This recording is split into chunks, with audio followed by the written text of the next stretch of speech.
সাংগঠনিক সম্মেলন ঘিরে সামাজিক কাজে গণতান্ত্রিক নারী সমিতি। আগামী বছর জানুয়ারি মাসে সারা ভারত গণতান্ত্রিক নারী সমিতির কেন্দ্রীয় কমিটি সম্মেলন অনুষ্ঠিত হবে।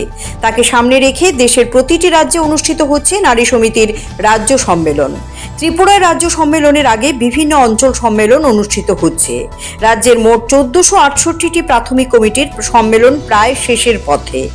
রাজ্য সম্মেলনকে ঘিরে বিভিন্ন কর্মসূচি হাতে নিয়েছে নারী সমিতি। সারা ভারত গণতান্ত্রিক নারী সমিতির ১২তম পূর্ব আগরতলা অঞ্চল সম্মেলনকে সামনে রেখে সোমবার ধলেশ্বর পূর্ব আগরতলা অঞ্চল অফিসের সামনে চারাগাছ বিতরণ করা হয়। এই কর্মসূচিতে নারী নেত্রী কৃষ্ণা রক্ষিত সহ অন্যান্যদের দেখা যায়। পথ চলতি মানুষ তাদের এই উদ্যোগের প্রশংসা করেন।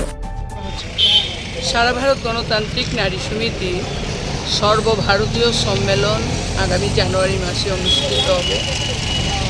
তারই অঙ্গ হিসেবে প্রতিটি রাজ্যে সংগঠনের প্রাথমিক স্তর থেকে রাজ্য স্তর পর্যন্ত সম্মেলন প্রক্রিয়া চলছে। এই সম্মেলনকে সামনে রেখে আমরা মহিলারা প্রাথমিক সম্মেলন শেষ করেছি।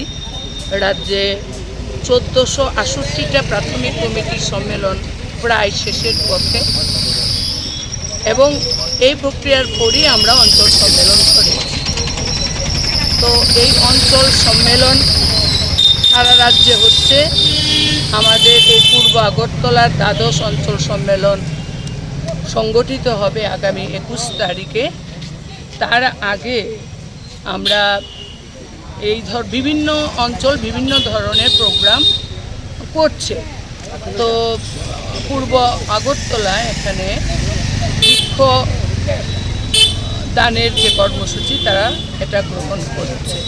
তো আমরা এই কর্মসূচিতে আমরা অংশগ্রহণ করছি। সাধারণ মানুষকে আমরা গাছ দিচ্ছি, কারণ গাছের বড়ই অভাব। আমরা দেখেছি আমাদের আগরতলা শহরে বিভিন্ন দিকে আগে প্রচুর গাছ আমরা দেখতাম, বিভিন্ন অনুষ্ঠানে গাছ রোপণ করা হতো, কিন্তু সম্প্রতি দেখছি বিভিন্ন জায়গায় গাছ সেখানে কেটে নিচ্ছে। একটা গাছ একটা প্রাণ। আমাদের যেভাবে জলবায়ু দূষিত হচ্ছে, বন্যা, ভূমিকম্প ইত্যাদি যেভাবে বাড়ছে, সেই জায়গায় যদি একটা গাছ থাকে প্রাকৃতিক বিপর্যয় রোধে একটা হাতিয়ার হতে পারে। তো তাকে মাথায় রেখেই আমরা এই কর্মসূচি হাতে নিয়েছি। CAD TV, channel for news and entertainment.